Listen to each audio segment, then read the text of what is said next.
food intake after stomach or esophageal cancer surgery is a very difficult issue. The reason is, once the part or whole of the stomach is cut out and surgically removed due to a cancer, now what are the problems? Number one, stomach works as the receptive vessel or receptive organ for the food. So you do not have a space where the food can accumulate. Number two, stomach secretes acid which helps in digestion. Now acid is no more there once the stomach is completely gone. Part stomach is gone, some acid may be there, but still it may not be adequate to digest the food. The mill function of the stomach, which actually breaks the food into smaller particles for easier passage into duodenum and digestion, will not happen because the stomach mill area is gone. The mixing with saliva takes in the stomach, and saliva may be there, but still the problem is, since you do not have the stomach, where will the food get mixed? So all these things add up to nutritional deficiency in already deficient patient, malnutrition patient of stomach cancers. So that's why nutrition takes a very important part when treatment of stomach cancer is considered.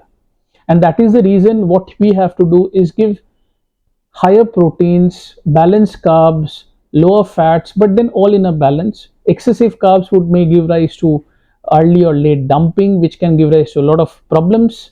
So basically these patients are immune deficient, they are in malnutrition, they're in deficiency of micronutrients, they're in deficiency of vitamins. So you have to supplement all of them.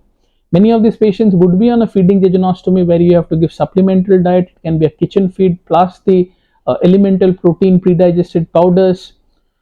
You take small meals, multiple meals, chew it well so that the saliva can mix quite extent in the mouth, because since your space for holding that food is less, so you eat small meals and multiple meals so that the food gets mixed up well in the residual stomach. In case you don't have stomach at all, total gastrectomy has been done, then also small meals, multiple meals helps you to digest the food, because a large volume you will not be able to take, you may vomit out.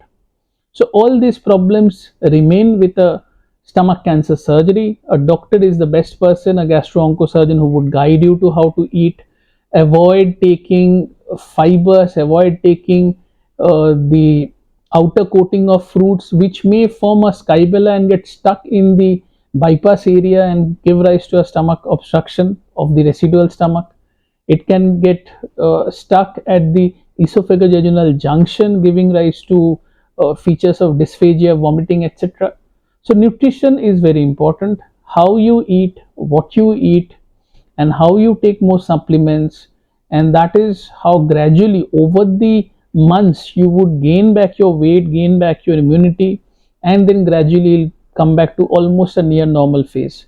Now what happens is, when a part of the stomach is there, gradually over the years that stomach also to some extent dilates and then makes up for some amount of loss of the original stomach that was there. So if your capacity is small, it may become moderate over time. You would be able to eat better, and at the same time your demand for food will also gradually decrease, and the body would adjust in such a way that even with small frequent meals you would do absolutely fine.